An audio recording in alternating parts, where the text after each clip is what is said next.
ও দুনিয়ার উম্মতেরা, আমার সাহাবাদের এত দাম, আল্লাহ নিজে খুশি হইয়া বলেন রাদিয়াল্লাহু আনহুম ওয়া রাদু আন, আমিও তাদের উপরে রাজি, তারাও আমি আল্লাহর উপরে রাজি। সাহাবায়ে কেরামের ইলমের সমান হবে না। সমস্ত সাহাবাদের ইলম যদি এক জায়গায় করা হয়, রহমতের নবীর সাথে কোনো তুলনা। এবার রহমতের নবীর ইলম কত? নবী খুশি হইয়া বলেন উতিতু ইলমাল আউয়ালিনা ওয়াল আখিরিন, আল্লাহ আমাকে আউয়াল আখিরের ইলম দান করেছেন। আদম নবীরে যা দিবেন আল্লাহ সেটাও আমারে দিবেন, মুসা নবীরে যা দিবেন আল্লাহ সেটা আমাকেও দিয়েছেন, ঈসা নবীকে যা দিবেন আমাকেও সেটা দিয়েছেন। এক কথায় সব ইলমের মজমুআ, সব ইলমের সমষ্টি আল্লাহ আমি একা মুহাম্মদের দিয়েছি। সুবহানাল্লাহ।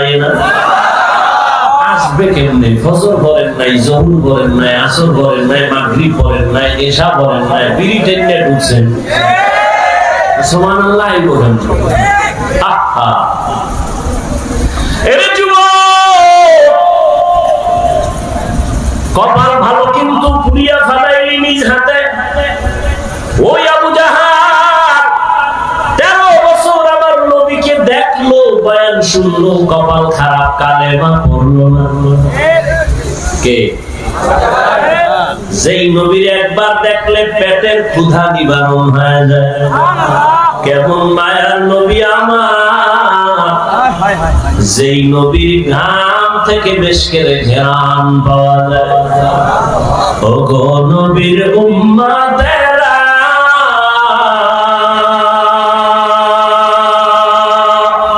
হয়ে আজি দিশাহারা, কোরআন হাদিস রে চলো যখন যাহা চাই মনে, নবী বিনে কে তারাবে ফুসিরাত মিজানে, নবী বিনে কে তারাবে ফুসিরাত মিজানে। এরে নবীর আশিক রে যুবক, তোর কপালের উপরে আমার নবীর কেমন মহব্বতের আওয়াজ। নবী বলেন বুড়ারা আমি মুহাম্মদের বিরোধিতা করেছে, যুবকেরা আমার উপকার করেছে। নবীর উপকার করছে কারা? বিরোধিতা করছে কারা? এই মাঠের বুড়ারা। ওই সময় বুড়া আবু জাহিল নবীর দুশমন, আবু লাহাব বুড়া নবীর দুশমন, হ্যাঁ, ওতবা বুড়া নবীর দুশমন, সাহেবা বুড়া নবীর দুশমন, আর যুবকেরা নবীর বন্ধু না দুশমন?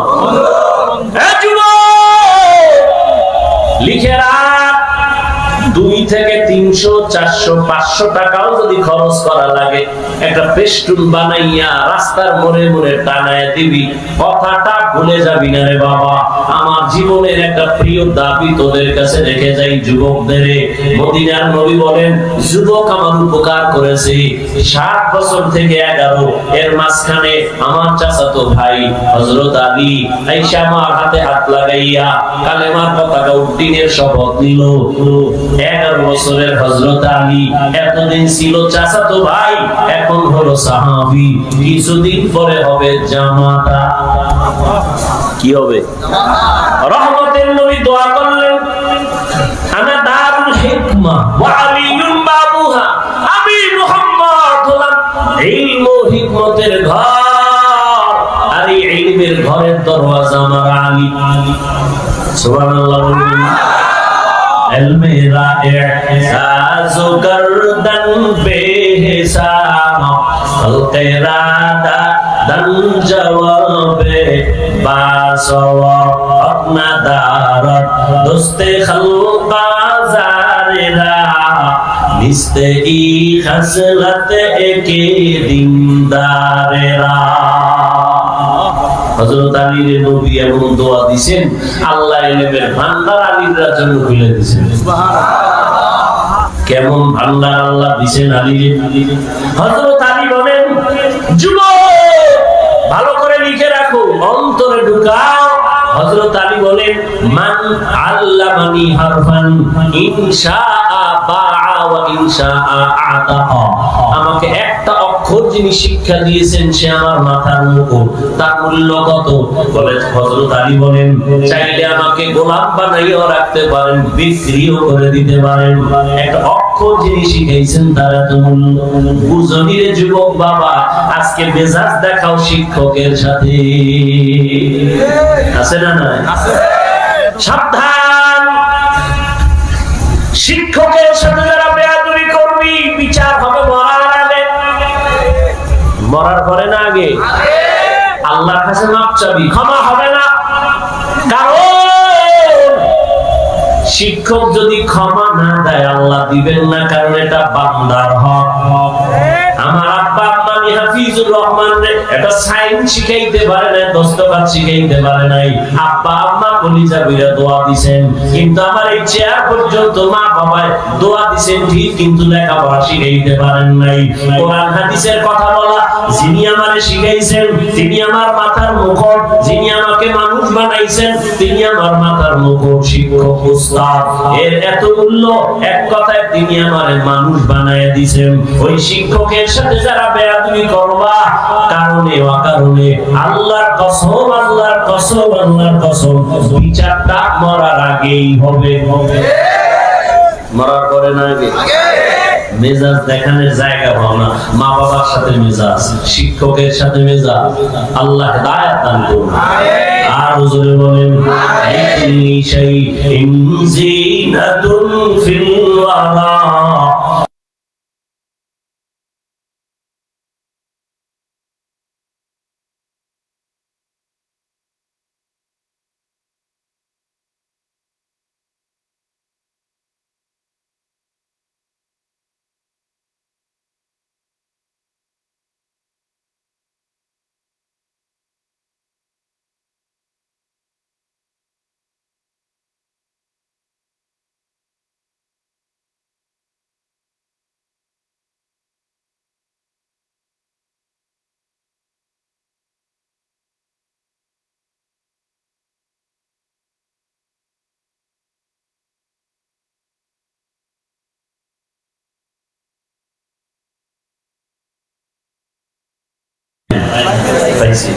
সব পেয়ে গেছে, নবী খুশি না বেজার?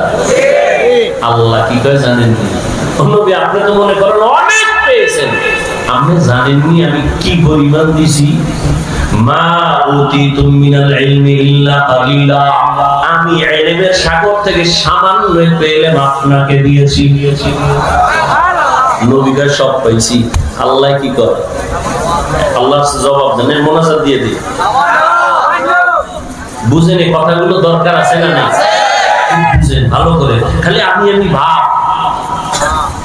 এই ভাব কমান। নবীরা সব পাইছি, আল্লাহ কি করে? সামান্য। আমি উদাহরণ এভাবে দিই, আমার পকেটের ভিতরে 1 লক্ষ টাকার একটা বান্ডিল আছে। কত? 1 লক্ষ টাকা। এটা আমি জানি, আর কেউ? আমাকে একজন এসে বলে, হুজুর আমারে 1000 টাকা দেন, আমি খুব অসহায়, আমি তারে 5000 দিছি। খুশি না বেজার? চাইছে কত? পাইছে কত? খুশির ঠেলায় লাভ দিয়ে লঙ্গি সিরিয়াল খুশি। এত লাফাও কেন? অনেক পেজ। চাইছো কত? 1। পাইছো কত? 5। তো অনেক পেজ। আমি কই আমার কাছে যা আছে তুমি পেয়েছো অনেক, না আমার পকেটে যেই পরিমাণ টাকা আছে সেই হিসেবে তোমাকে আমি সামান্য দিয়েছি। El mera zazu kardan behisab khalqe rada dan jawabe basawab। সেই নবীর কোনো তুলনা নাই, জ্ঞানের কোনো তুলনা নাই, ইলমের কোনো তুলনা নাই, তাকওয়ার কোনো তুলনা নাই, ইখলাসের কোনো তুলনা নাই, আমলের কোনো তুলনা নাই, ইহসানের কোনো তুলনা নাই। রহমতের নবী এতটা আল্লাহ তাকে সম্মান দিলেন, এতটা মর্যাদা দিলেন, সেই নবীও বারবার মুনাজাত করে দোয়া করে, আল্লাহুম্মা জাআলনি ফি আইনি সাগীরা ওয়া ফি আইনিন নাসি কাবীরা। ও দয়াল মালিক আমাকে তুমি ছোট বানায় রাখো, আমার নজরে ছোট বানায় দাও, উম্মতের নজরে মর্যাদা বাড়ায় দাও। আমি যেন কখনো অহংকার বশত হইয়া বলি না আমি বড়, আমার মতো ইলমওয়ালা কেউ নাই, আমার মতো আমলওয়ালা কেউ নাই, আমার মতো তাকওয়াওয়ালা কেউ নাই, আমার মতো বড় ডিগ্রিধারী কেউ নাই। বলে তুমি যত বাহাদুরি করো না কেন, সাহাবাদের সমান হতে পারবা না, মুজাদ্দিদ আল-ফিসানির সমান হতে পারবা না। যত বড় তুমি দাবি করো না কেন, ও আল্লাহর বান্দা খাজা মাইনুদ্দিন চিশতি আজমিরির মতো হতে পারবা না, ও আল্লাহর বান্দা কাসেম নানতবির মতো হতে পারবা না, রশিদ আহমদ গাঙ্গুহির মতো হতে পারবা না। সব একদিকে ফালাও, শাহ ওলিউল্লাহ মুহাদ্দিসের মতো হওয়া যাবে না। এইভাবে যাইতে যাইতে সাহাবাদের তুলনা হবে না, সাহাবাদের তুলনা নবীর সাথে হবে না। নবী যা পাইছেন আমার আল্লাহ বলেন সামান্য দিলাম। অতএব নিজেকে বড় মনে করা বন্ধ করে দাও, বলো আমি যা জানি কিছুই না, অজানা অনেক কিছু বাকি। নিজেকে যদি বড় বানাতে চাও হে মুমিন, বড়দের কদমে নিজেকে করে দাও বিলীন। मिटा दो अपना हस्ती को अगर कुछ मर्तबा चाहो, के दाना खाक में मिलकर गोले गुलजार होता है। এরে আল্লাহর বান্দা, ফেরাউন মনে করেছিল আনা রাব্বুকুম আলা, আমি শুধু খোদা না বড় খোদা।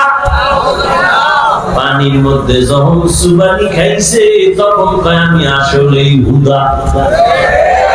কি এর খোদা?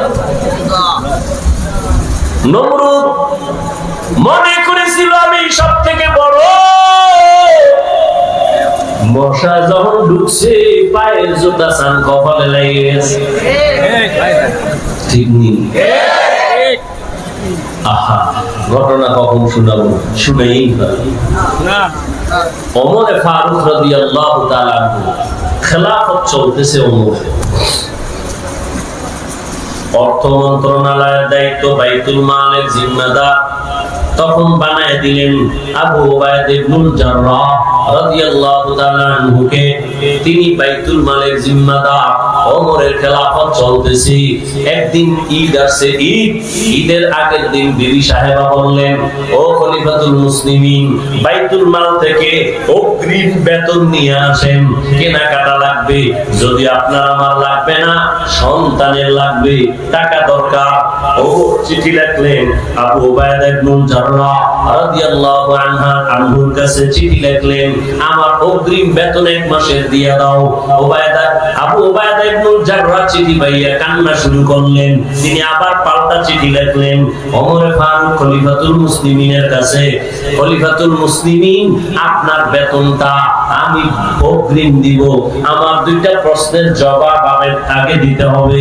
এক নাম্বার প্রশ্ন, চিঠি লিখছেন, এক নাম্বার প্রশ্ন, আগামী মাস আপনি বাঁচবেন কিনা গ্যারান্টি?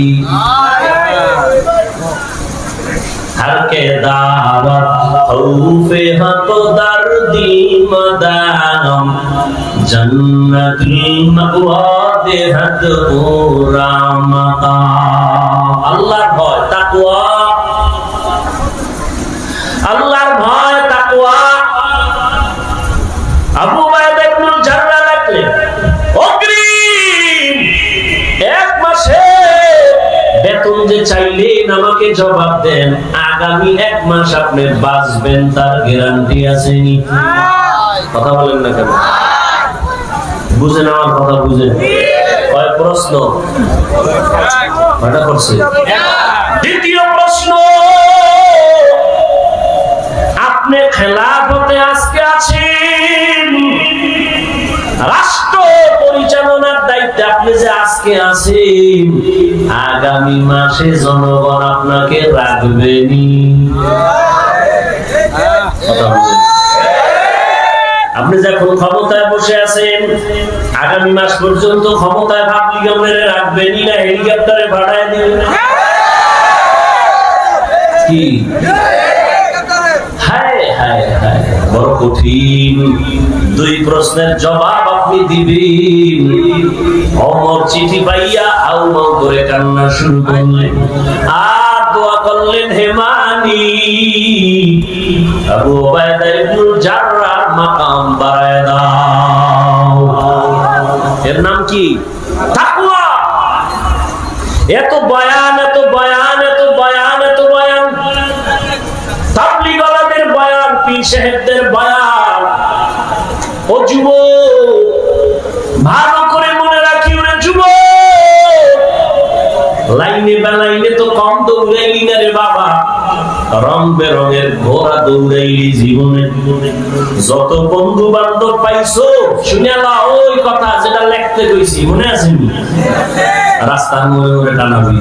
একটা যুবক যদি টানাইতে পারো, সেজদায় যাই তোর জন্য কলিজা বইরা ভোর রাত্রে দোয়া করবো। কথাটা কসম খাইয়া বলবো যে এত গ্যারান্টি কথা, তিনবার কসম খাও, ওয়াল্লাহি বিল্লাহি তাল্লাহি, আল্লাহর কসম একবার, আল্লাহর কসম দুইবার, আল্লাহর কসম তিনবার। এবার কথাটা বলতেছি, জীবনে বহু বন্ধু পাইছো, বান্ধবী পাইছো, তিনবার কসম খেয়ে বললাম, এই সব বন্ধু বান্ধবী, নেতা নেত্রী সব হলো ধান্দাবাজ, সব হলো স্বার্থপর। আল্লাহর কসম, তোর মৃত্যু পর্যন্ত একমাত্র, শুধুমাত্র, কেবলমাত্র ভেজাল মুক্ত, নিঃস্বার্থ তোর কলিজার আপন বন্ধু হলো উলামায়ে আহলে হাদিস। এটা লিখে টানায় দিবি। দুনিয়ার সব বন্ধু ধান্দাবাজ, স্বার্থপর, একুরেট পিওর বন্ধু নিঃস্বার্থ উলামায়ে কেরাম, লিখে টানায় দিবি। এবার তুই বুঝতে হইব যে আসলে এটা কেমনে। এবার বুঝেরই অভাব। কিসের অভাব? আমি বুঝছি টুপির মধ্যে বরকত, জীবন যাবে টুপি ভালাবো না, তোরে পাও দইরা বুঝাইতেছি, তুই বোঝো না, এই জন্য তুই টুপি মাথায় দিতে চাও না। আমি টুপি মাথায় না দিলে লজ্জা লাগে, তোমার টুপি দিতে লজ্জা লাগে। বুঝ। আমি দাড়ি কাটতে লজ্জা পাই, তুমি দাড়ি রাখতে লজ্জা পাও। তাবলীগওয়ালারা পাও ধরে দাড়ি রাখো, পীর সাহেবরা পাও ধরে দাড়ি রাখো, উলামায়ে কেরাম পাও ধরে দাড়ি রাখো, দাড়ি লম্বা করো, জুমার খতিব বলে দাড়িটা লম্বা করো। বুঝ নাই, বুঝ হয় না। আমি দাড়ি কাটতে চাই না, তুমি রাখতে চাও না। আমি মসজিদে ঢুকতে আরাম না ঢুকলে লজ্জা, তোমার মসজিদে ঢুকতে লজ্জা। আমি পর্দা করতে না করলে লজ্জা লাগে, তোমার পর্দা করতে লজ্জা লাগে। অথচ তুমি মুসলমান, আমিও মুসলমান। তোমার আমার আল্লাহ নাকি আলাদা? তোমার আমার নবী, তোমার আমার ধর্ম, তোমার আমার কালেমা, তোমার আমার কোরআন, তোমার আমার কাবা আলাদা। দুনিয়াতে আসছি সিস্টেমও নাকি কামরাঙ্গীর চরের মানুষগুলো লঙ্গি পরে আসছেন। বিদায় বেলা কাফনের সংখ্যা হবে, আমি বক্তার জন্য 3 কাফন, আপনি শ্রোতার জন্য 3 কাফন। আমার সম্মানে কেউ একটা কাফন বাড়াইয়াও দিবে না। আপনি গরিব রিকশা ড্রাইভার মরে গেলে একটা কাফন কেউ কমাইয়াও দিবে না। আমারও 3 কাফন, আপনারও 3 কাফন। মহিলাদের হবে 5 কাফন, কালার হবে আলাদা। হুজুরদের কাফনের কালার একরকম, আপনাদের কাফনের কালার আর এক রকম। হ্যাঁ, তাহলে কাফন হবে সব এক, কিন্তু উপরে লেখা থাকবে বড় হুজুরের লাশ। হ্যাঁ, তাহলে আজকে আমি বড় হুজুর, আমি বক্তা, আপনি শ্রোতা, কত ভাব। আপনি ডাক্তার, আমি রোগী, কত ভাব। যত ভাব দেখাও রে মুবিন, সাদা কাফনে যেদিন প্যাকেট হবি, সব ভাব বন্ধ হয়ে যাবে। এরে নবীর আশিক, কি সমস্যা? ইয়া আইয়ুহাল্লাযীনা আমানু তাকুল্লাহা ওয়া কুনু মা'আস সাদিকিন। ওয়া ক্বালা আন-নাবিয়্যু সাল্লাল্লাহু আলাইহি ওয়া আলিহি ওয়া সাল্লাম, মান তাওয়াযা'a লিল্লাহি رفعه الله، أو كما قال النبي عليه الصلاة والسلام. صدق الله مولانا العظيم وصدق رسوله النبي الأمي الكريم ونحن على ذلك من الشاهدين والشاكرين والذاكرين والحمد لله رب العالمين سبحانك لا علم لنا إلا ما علمتنا إنك أنت العليم الحكيم رب اشرح لي صدري ويسر لي أمري واحلل عقدة من لساني يفقه قولي निगाह मुमिन से तो बदल जाती है तकदीर निगाह मुमिन से तो बदल जाती है तकदीर ये बंदा की कुव्वत नहीं कुदरत का इशारा ये बंदा की कुव्वत नहीं कुदरत का इशारा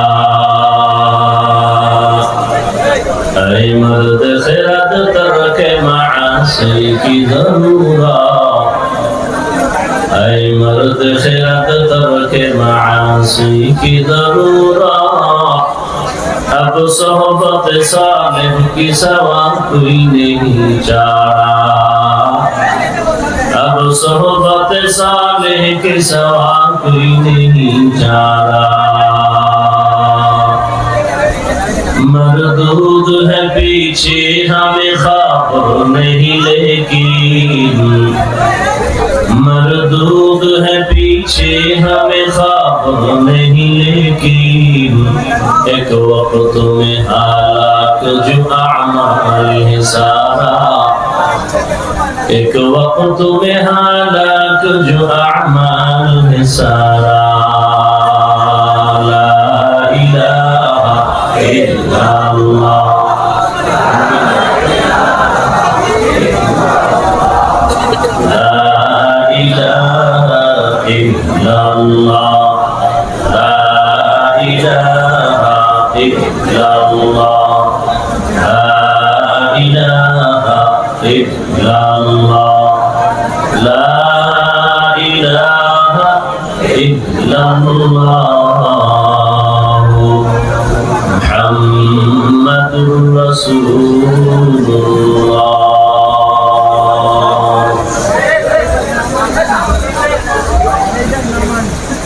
আব্দুল গফফার কিরাতুল কোরআন মাদ্রাসা এলাকাবাসীর উদ্যোগে আয়োজিত ওয়াজ মাহফিল ও হালকা জিকির 30 সেপ্টেম্বর 2024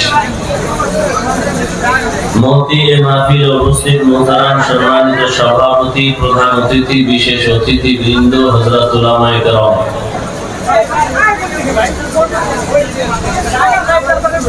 এই বক্স কোথায় বক্স এই যে আমার এই যে বক্স মনিটর কই মনিটর দেয় নাই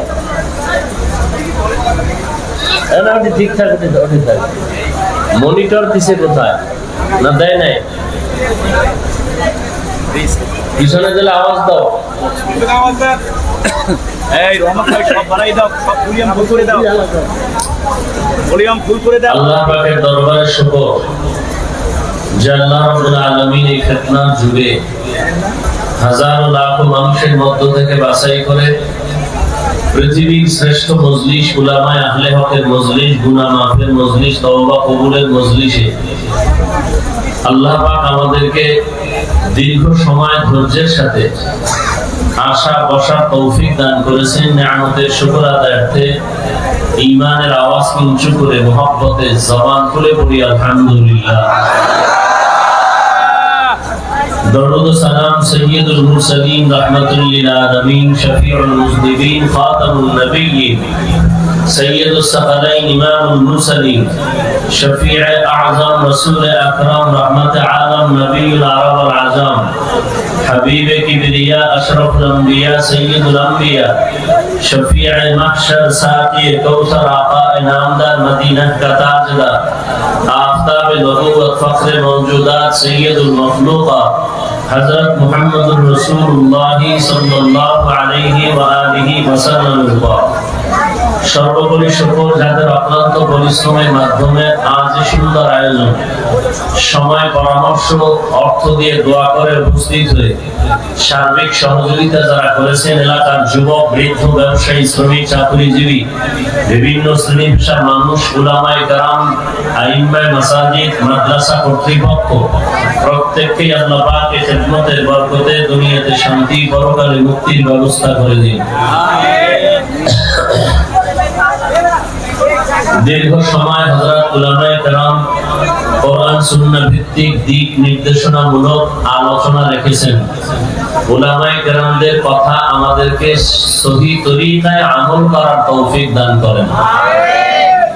আওয়াজ না দেই, একটু চুপচাপ কথাগুলো বলার সুযোগ দেন, আপনারা অন্যদেরকেও কিছু শুনবার সুযোগ দেন। আল্লাহ কবুল করেন। উলামায়ে কেরামের ইজ্জতকে আল্লাহ বেশি বেশি বাড়ায় দেন। আমিন। আমার কথা আপনারা বুঝেন না, না শুনেন নাই? কি বলছি? উলামায়ে কেরামের ইজ্জত আল্লাহ বেশি বেশি বাড়ায় দেন। আপনারা কি বলবেন? উলামায়ে কেরামের ইজ্জত যদি বাড়ে আপনাদের সমস্যা আছে, ক্ষতি আছে? বরং ইজ্জত কমলে উম্মতের ক্ষতি। উলামায়ে কেরাম ডান বাম হয়ে গেলে উম্মতের ঈমান ডান বাম হয়ে যায়। উলামায়ে কেরাম পিছলে পড়ে গেলে উম্মতের ঈমান পড়ে যাবে। উলামায়ে কেরাম এক থাকলে মুমিনের ঈমান এক থাকবে। উলামায়ে কেরাম ইজ্জতের মানদণ্ডে থাকলে মুমিনের ঈমান ইজ্জতের সর্বোচ্চ শিখরে থাকবে। কিন্তু কিছু দুনিয়ামুখী আল্লাহর বান্দারা ফেসবুকে লেখার দ্বারা আর বলার দ্বারা কিছু বান্দা আলেমদের ইজ্জত ছোট করার ষড়যন্ত্র করে, প্রপাগান্ডা ছড়ায়। তাদের জন্য কি করি? দোয়া করি। এতগুলো মানুষ আমিন বললে কবুল হবে তো ইনশাআল্লাহ। দোয়া করি আল্লাহ যারা আলেমদের বিরুদ্ধে লেখার মাধ্যমে, বলার মাধ্যমে প্রপাগান্ডা ছড়ায়, আল্লাহ তাদের হেদায়েত দান করেন। আল্লাহ তাদের হেদায়েত দান করেন। আল্লাহ তাদের হেদায়েত দান করেন। আল্লাহ পাকের ইলমে যদি তাদের হেদায়েত নাই থাকে, আল্লাহ কুদরতের দ্বারা দমন করে দেন। আল্লাহ কিভাবে দমন করবেন সেটা তো আল্লাহই ভালো জানেন। উলামায়ে কেরামের বিরুদ্ধে সাধারণ মানুষকে সজাগ করলে বা সাধারণ মানুষের মাঝে বিভ্রান্ত ছড়াইলে ইসলামের লাভ হবে? বলেন, কোন লাভ হবে? হ্যাঁ, এখন বলবেন তো আলেমদের মধ্যে কি ভুল করে না? 1000 বার ভুলের ঊর্ধ্বে কেউ না। খুব খেয়াল করেন, উলামায়ে কেরাম ভুল করতে পারে না পারে? শয়তান ধোঁকা দিতে পারে না পারে না? পারে। শয়তান যদি ধোঁকা দিতে পারে, ভুলও বলেন না কেন ভাই? কিন্তু ভুল ধরলে বা ভুল হলে বা ভুল করলে ধরায়া দেওয়ার, লোকমা দেওয়ার তো মানুষ আছে। কি ফেসবুক, মাইক? আল্লাহ আমাদের হেদায়েত দান করুন। আমি এভাবে উদাহরণ দিয়ে বলি, মসজিদে ইমাম সাহেব নামাজের মুসাল্লায় দাঁড়ানো, পেছনে শত হাজার মুসল্লি দাঁড়ানো, নামাজের মধ্যে দাঁড়াইয়া ইমাম সাহেবের ভুল হতে পারে না পারে না? যদি ইমাম কেরাত ভুল করে তাহলে কি করতে হবে? বলে লোকমা দিবে। বলেন কি দিবে?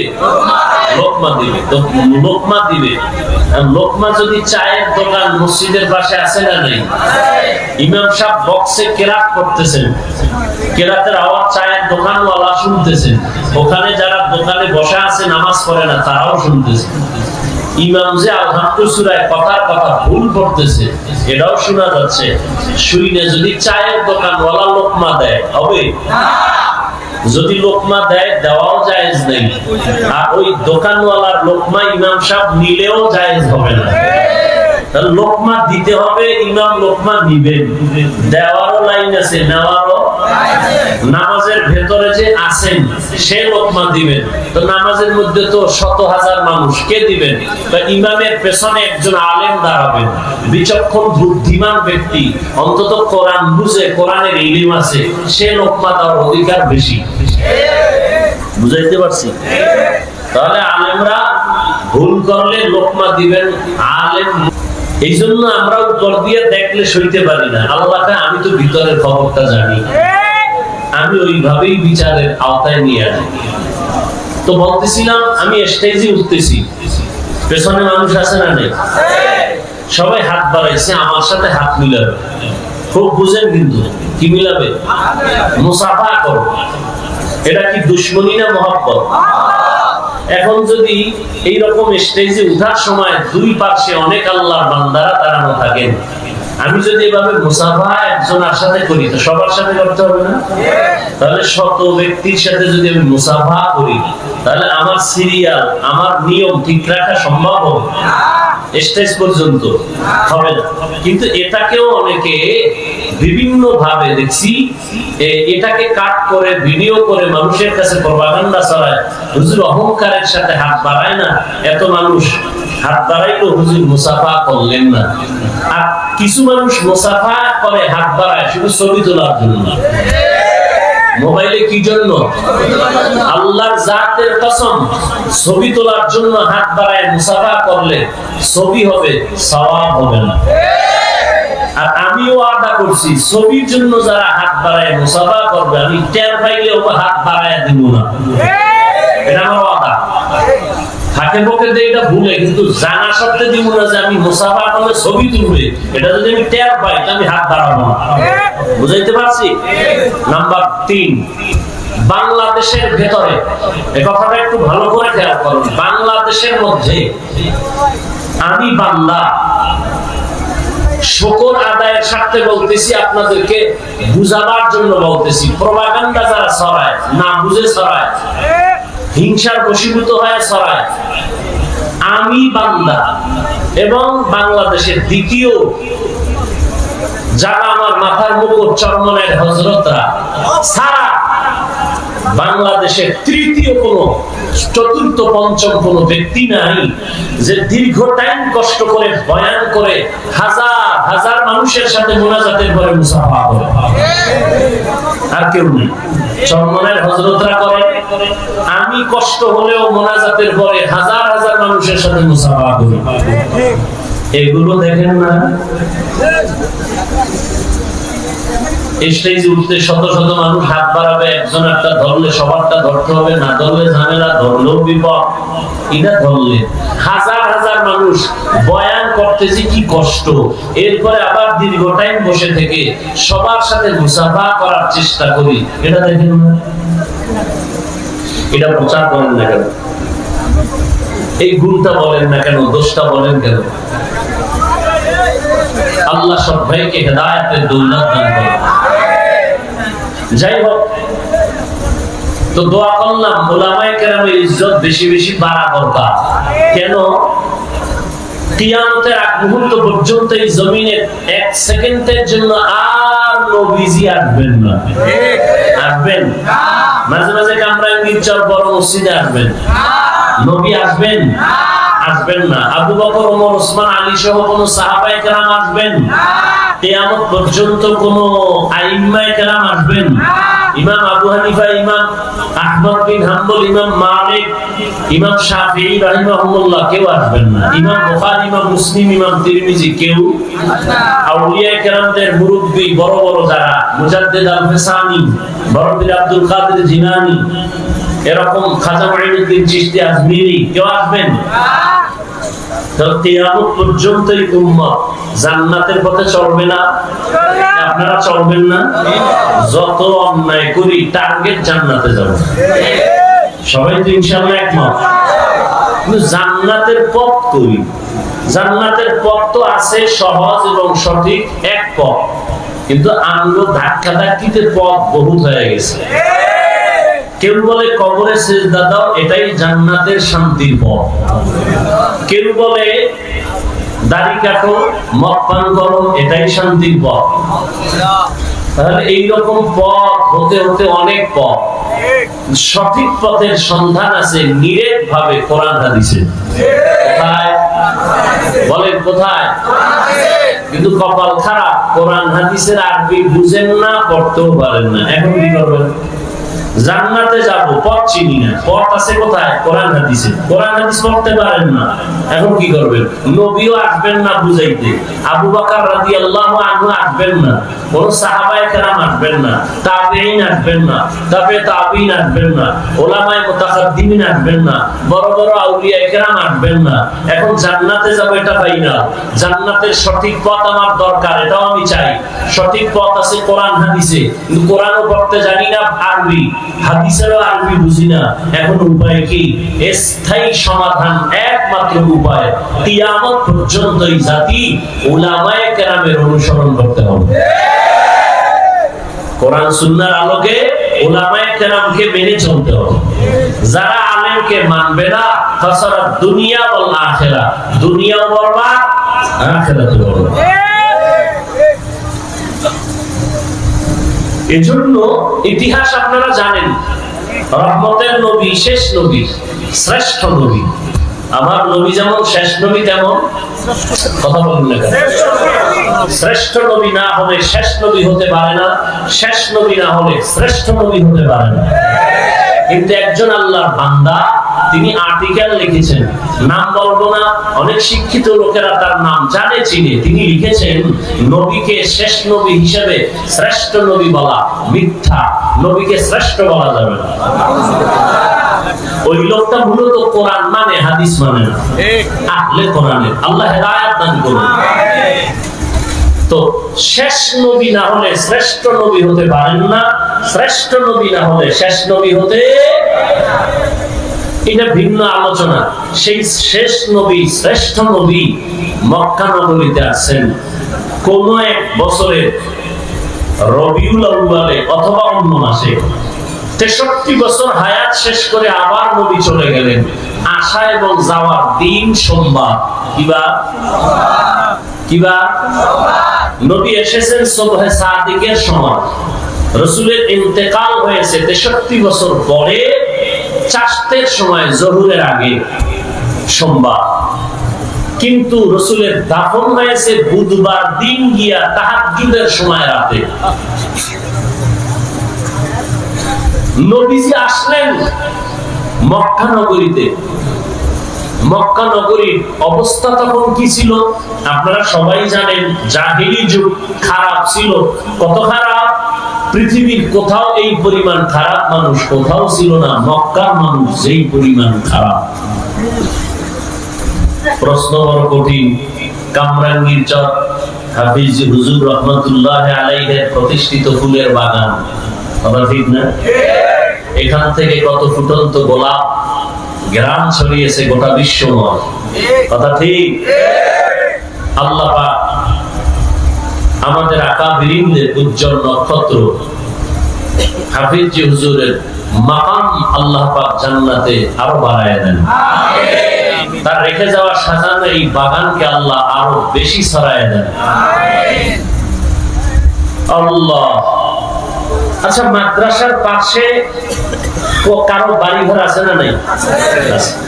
অন্য দূরের মানুষ যতটুকু খারাপ হতে পারে, এখানে মাদ্রাসার কারণে পাশের মানুষ বেশি খারাপ হতে একটা নিয়ম, যে না মাদ্রাসা মসজিদ এর পাশের মানুষ খারাপ হতে, সারা দুনিয়ার মানুষ খারাপ হতে পারে, মক্কার মানুষ খারাপ কেমনে হয় বেশি? ঘর তো এটা পবিত্র বাইতুল্লাহ, দেখলেই সওয়াব। কিন্তু সেই বাইতুল্লাহর পাশের মানুষ কেন এত চরিত্রহীন, লম্পট হলো? এত খারাপ কেন? অন্যদের তুলনায় এত কম খারাপ হবে। কিন্তু ইতিহাস বলে মক্কার মানুষ এত খারাপ, পৃথিবীর আর কোথাও এত খারাপ মানুষ ছিল। কারণ কি? এত খারাপ কেন? আর যেই বাইতুল্লাহ দামি, এটা কি বাইতুল মুকাররমের মতনই? পৃথিবীতে কিছু আল্লাহ পাক জিনিস দিছেন, শুধু দেখবেন তাকায়া সওয়াব। তাকায় শুধু বাইতুল্লাহ দেখবেন সওয়াব, শুধু দেখবেন। মা বাবা চেহারা দিয়ে শুধু তাকায় থাকবেন সওয়াব। আল্লাহ পাকের কোরআন খুলে তাকায় দেখবেন সওয়াব। উলামায়ে আহলে হক আল্লাহর প্রিয় বান্দা দেখবেন সওয়াব, না গাঞ্জাখোর দেখবেন? বাইতুল্লাহ দেখবেন সওয়াব। আল্লাহর প্রিয় গোলাম উলামায়ে আহলে হক দেখবেন সওয়াব। আল্লাহর কোরআন দেখবেন সওয়াব।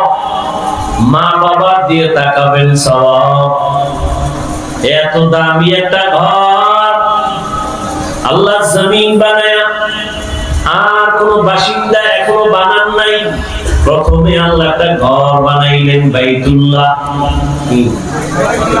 ইন্না আউওয়ালা বাইতিন বুজিআ লিন-নাসি লাল্লাযী বিবাক্কাতা মুবারাকাও ওয়া হুদা মুবারাকাও ওয়া হুদাল লিল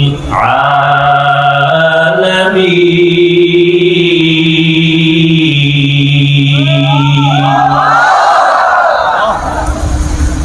আল্লাহ জমিন মানে একটা প্রথম ঘর বানাইলেন বাইতুল্লাহ। হেদায়েতের ঘর, ইবাদতের ঘর, এটা বসবাসের ঘর না। কেন? কয় জমিন আল্লাহ বানাইছেন, এই জমিনের চিফ গেস্ট, প্রধান মেহমান শুধু মাটির সৃষ্টি মানুষ আল্লাহ পাঠাবেন। এখনো পাঠান নাই। প্রধান মেহমান জমিনে আসবেন মানুষ, আর এই মানুষের জন্য আল্লাহ ইবাদতের একটা ঘর বানাইলেন বাইতুল্লাহ মক্কা নগরীতে। আল্লাহ ইবাদতের ঘর বানাইলেন, বসবাসের ঘর আল্লাহ বানান নাই। কেন? কয় মানুষ যে চিফ গেস্ট আসবে সে ইবাদতের জন্য আসবে, বসবাসের জন্য আসবে না। মা খালাকুতুল জিন্না ওয়াল ইনসা ইল্লা লিয়াবুদুন।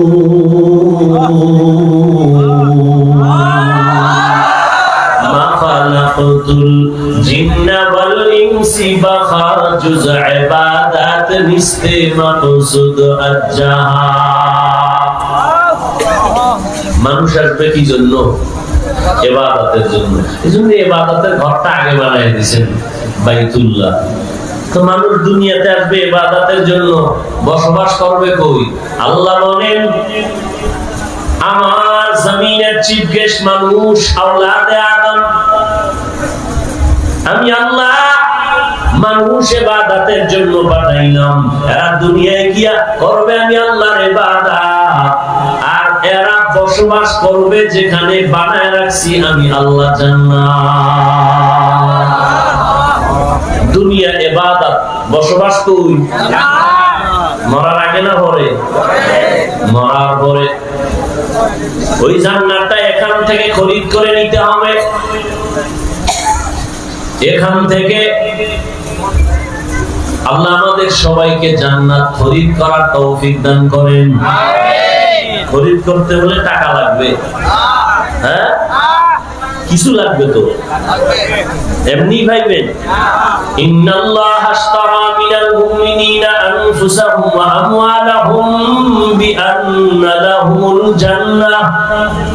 আল্লাহ বলেন আমি আমার প্রিয় বান্দাদের মধ্যে যারা মুমিন এদের জান আর মাল আমি কিনে নিয়েছি, বিনিময়ে জান্নাত দিয়েছি। আল্লাহ আমাদের জান্নাত নিয়ে দিয়েছেন, বিনিময়ে কি দিয়েছেন? তাহলে জান্নাত যদি আমরা চাই, বিনিময়ে জান্নাত আল্লাহ কার? তাহলে আমার কাছে যে জান আছে, মাল আছে, এর মালিক কে? আল্লাহ বলেন আমার জান মালের মালিক, আমি জান্নাতের মালিক। আমি কিসের মালিক? জান্নাতের মালিক। দুনিয়ায় ইবাদত করে কাটাও, পরকালে আল্লাহ জান্নাত দিবেন। কেমন জান্নাত? যদি কামরা ঘটাইয়া যাইতে পারো, আজরাইল আইসা রূহটা নেওয়ার আগে আল্লাহ পাক জান্নাতের ছবিটা দেখায় দিবে। আতিনা ফি দারে দুনিয়ানা হাসান, আতিনা ফি দারে উকবা না হাসান, ইয়া গিয়াসাল মুস্তাগীসিন ইহদিনা ইফতিখারা বিল উলুমি ওয়াল গিনা। যে কথাটা বুঝাইতে চাইতেছি, মক্কা ঘরটা দামি না? কেমন দামি? 1 রাকাত নামাজ পড়বেন 1 লক্ষ রাকাত নামাজের সওয়াব। সুবহানাল্লাহ। একবার বাইতুল্লাহর এরিয়ায় ঢুকে বলবেন আল্লাহ, কয়বার? 1 লক্ষ বার আল্লাহ বলার সওয়াব পেয়ে যাবেন। সুবহানাল্লাহ। প্রশ্ন ছিল, এত সুন্দর দামি ঘরের পাশের মানুষ এত খারাপ কেন? বলে কত খারাপ? বাইতুল্লাহ এত দামি ঘর, 360টা মূর্তি ঢুকায় রাখছে, নারী আর পুরুষরা তাওয়াফ করে উলঙ্গ। কেন? আমরা যে কাপড় চুপড় পইরা কত মিশা কথা কই, কত আকাম করি, এদি নিয়া বাইতুল্লাহ কেমনে যাই লজ্জা, এজন্য সব কাপড় ফেলে দাও। বুঝলেন না? পাগড়ি ফজিলত শুনে লুঙ্গি খুলে পাগড়ি মানলে এরকম হয়ে গেছে। এত সুন্দর ঘর বাইতুল্লাহ, দামি ঘর, আমরা যে বস্ত্র পরি, কাপড় পরি, এটা তো কইরা কত অন্যায় করি। এই অন্যায় করি তো কাপড় নিয়ে বাইতুল্লাহ যাওয়া যাবে না। তারা এতটা খারাপ কেন? কেন কেন?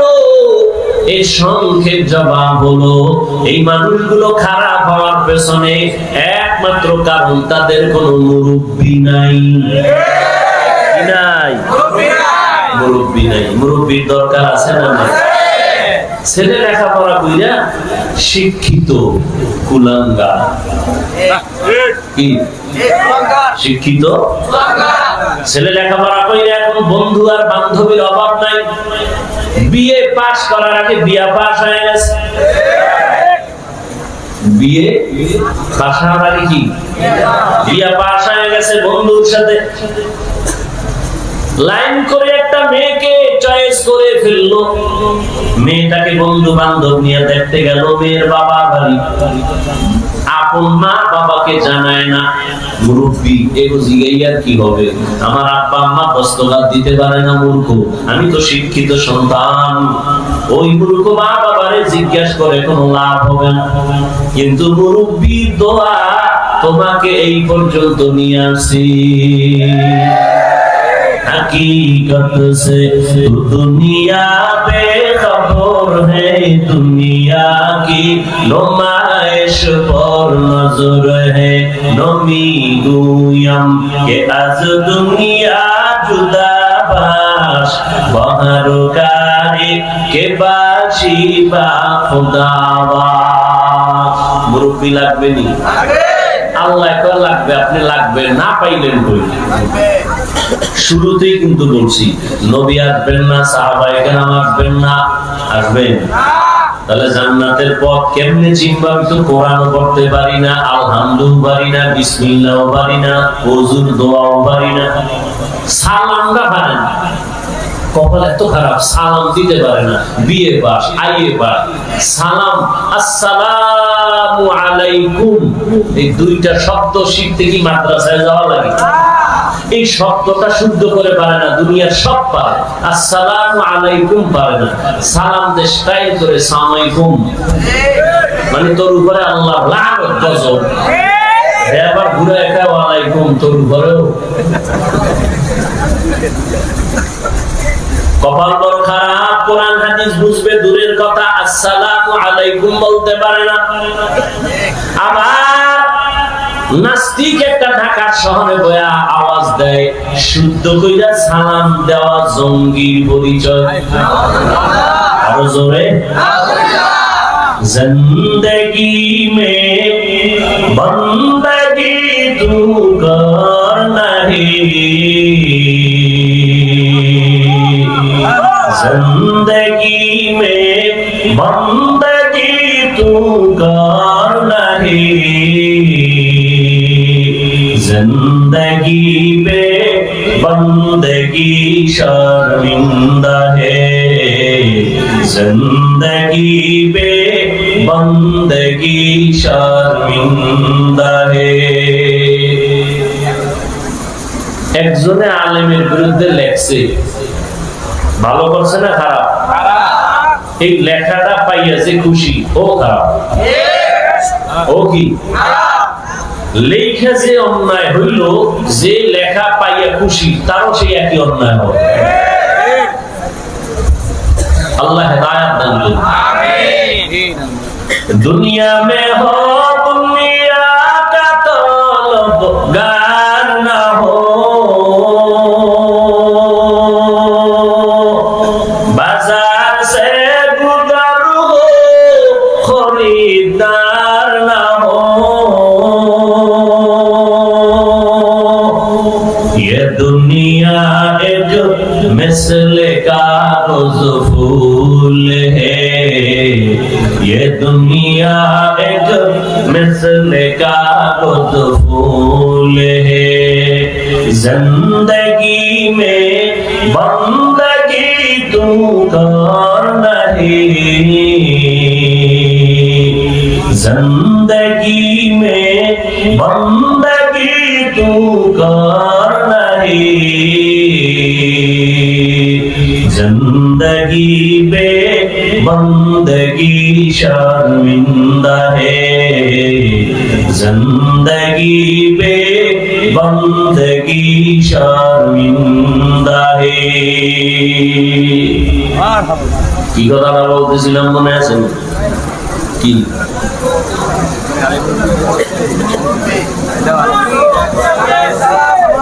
সালাম না?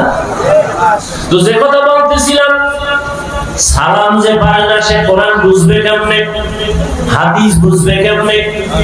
আলেম ওলামারাই বুঝতে হিমশিম খায়, এক একজনের বুঝ এক এক রকম, এই জন্য কথাও এক এক রকম। আয়াত একটা, তাফসীর 10 ভাবে, কেন সবার মেধা এক ভাবে না? সবার মেমোরির জিবি এক না, সবার মেমোরির জিবি কি এক নি? সাইজ এক, 8 জিবি মেমোরির সাইজ, 1 জিবি মেমোরির সাইজ সব এক, ডিজাইনও কি ভেতরের কারবার এক নি। জমিনে সব মাথায় এক, ভেতরের জিবি কিন্তু এক না, কারো 1 জিবি, কারো 2 জিবি, কারো 3, কারো 8, কিন্তু জিবির একটা সীমানা আছে, বুঝেন নাই? আল্লাহ পাক দুনিয়ার মানুষের নবীকে পাঠাইয়া জানাইলেন, মক্কার মানুষ মুরব্বি হারা, ঈসা নবী চলে গেছে, এখন আর কোন নবী নাই, সর্বশেষ আমার নবী আসবেন। মাঝখানে মুরব্বি হারা উম্মত বেপরোয়া হয়ে গেছে, যেই গরুটার গলায় রশি নাই ও ডানে বামে যা পায় তাই খায়, নিজেরটাও খায় পরেরটাও খায়, ঠিক নেই? রাস্তায় কুত্তা ঘরে অভাব নাই, একটা কুকুরের কোনো দাম নাই, কিন্তু যেই কুকুরের গলায় মালিকের শিকল লাগানো ওই কুকুরের দাম। খোলা আকাশে শত হাজার পাখি উড়ে, কোনো পাখির দাম নাই, মালিকের খাঁচায় যে পাখিটা আটকানো ওই পাখির কি দাম? জমিনে বান্দার অভাব নাই, ওই বান্দাগুলোর কোনো দাম নাই। যেই বান্দা কালেমার রশি গলায় লাগাইয়া বলে আমার আল্লাহ ছাড়া কেউ নাই, এই বান্দার মূল্য এত বেশি, এত বেশি, ফেরেশতাদের থেকেও আল্লাহর কাছে মূল্য বেশি। এজন্য আমি মুরব্বির কি দরকার? আল্লাহ নিজে বলেছেন, আমি আয়াত পড়েছিলাম, ইয়া আইয়ুহাল্লাযীনা আমানুত্তাকুল্লাহ, ও মুমিনেরা আল্লাহকে ভয় করো, ওয়া কুনু মা'আস সাদিকিন, এই জমিনের মধ্যে যারা সত্যবাদী তাদের বন্ধু হইয়া থাকো। হাদিস পড়েছিলাম সংক্ষেপ, নবী বলেন, মান তাওয়াযা লিল্লাহ রাফাআহুল্লাহ, আল্লাহ নবী বলেন যে নিজেকে ছোট মনে করে চলবে আল্লাহর জন্য, আল্লাহ তার মর্যাদা বাড়ায় দিবে। নিজের বিনয়ী মনে করা, নিজের ছোট মনে করা, আর বড় মনে করার কি আছে? আমার কণ্ঠ, আমি বড়, আমার কণ্ঠের মতো কারো কণ্ঠ নাই, আমার এলেমের মতো আর এলেম নাই।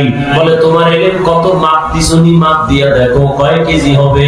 যত এলেমের বাহাদুরি করো না কেন, আমার মতো বক্তা কেউ নাই, আমার মতো খতিব কেউ নাই, আমার মতো মুফতি কেউ নাই, আমার মতো মুহাদ্দিস কেউ নাই, নাই নাই নাই নাই।